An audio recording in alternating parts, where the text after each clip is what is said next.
سلام دوستو، میرے یوٹیوب چینل پہ خوش آمدید۔ ہلاکو خان ایک منگول حکمران اور فاتح تھا جو 1217 میں پیدا ہوا تھا۔ وہ لاجواب منگول حکمران کوبلائی خان کا بھائی اور منگول سلطنت کے بانی چنگیز خان کا پوتا تھا۔ 1255 میں ہلاکو کو اس کے بھائی مونکے خان نے اسلامی عباسی خلافت کو فتح کرنے کے لیے ایک بڑی فوجی مہم کی قیادت کرنے کے لیے نامزد کیا، جس کا مرکز بغداد میں تھا۔ ہلاکو کی فوج، جو منگول اور غیر منگول دونوں طاقتوں پر مشتمل تھی، 1257 میں بغداد کی طرف مارچ شروع کیا۔ ایک طویل حملے کے بعد بغداد کو 1258 میں ہلاکو کی طاقتوں کے سامنے گھٹنے ٹیکنا پڑا۔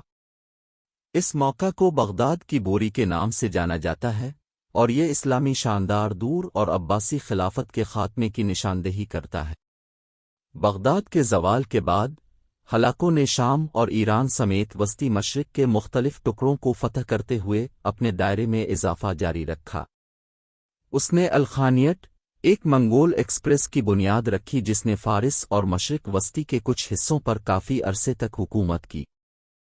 ہلاکو کا انتقال 1265 میں ہوا، اور اس کے رشتہ دار الخانیت کا انتظام کرتے رہے یہاں تک کہ 1400 سال کے آخر میں تیموریوں کے ہاتھوں اسے ختم کر دیا گیا۔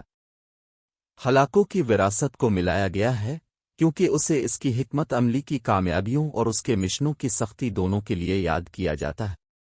دوستو، آج کے لیے اتنا ہی۔ مزید ویڈیوز کے لیے ہمارا چینل لائک کریں۔